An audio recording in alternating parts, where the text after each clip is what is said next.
Gaming is the #1 form of entertainment in the world. We've surpassed the revenue of movies and TV and music. I think we're at about $130 billion as an industry.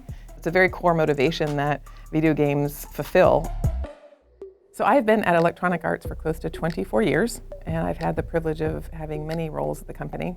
And we bring games such as EA Sports, Battlefield, The Sims, Plants vs. Zombies to life, and it's just a real privilege to work in this organization. And we exist to inspire the world to play. And when you are in the business of inspiring the world, it means the world. And you need to ensure that you have diverse and inclusive content for everyone to play and for everyone to connect with.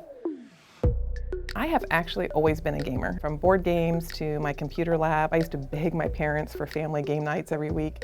There were years, probably about 10 years ago, where I would often go in as a male avatar because I played a lot of MMOs and I played a lot of online games. And going on as a woman, I would get targeted at times.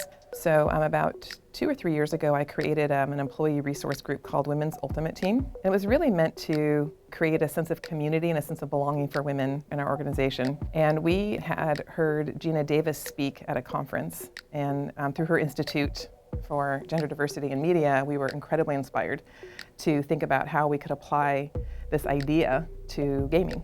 And so we quickly went to work and started the process of this. And what the process is, it's a framework of questions and guidelines around characters, how they're represented in our games. Are the characters heroes? Are they villains? Are they victims? How the dialogue is written. Is there bias in the dialogue? How game modes are created. And so our teams go through this process and evaluate, are we being diverse and inclusive, and are we being intentional about how we're bringing our content into the world? Oftentimes our ERGs all come together and represent underrepresented groups. And we have one for Somos for Hispanic and Latinos. We have a Black and African American group called BEAT. We just put a game out called Need for Speed Heat. It takes place in a city that's very Miami-esque. And we wanted really rich flavors of the Hispanic and Latino community represented.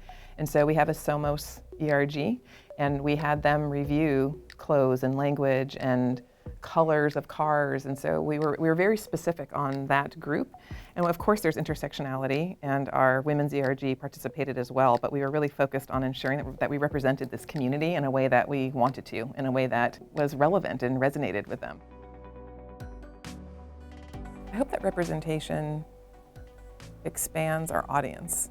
And so again, in certain categories and genres, there's certainly a higher male portion of players.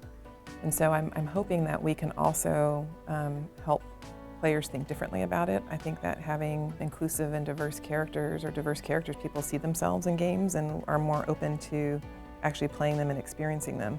And I just have to believe that the more diverse our players are, that the better that will get, that the better that will be.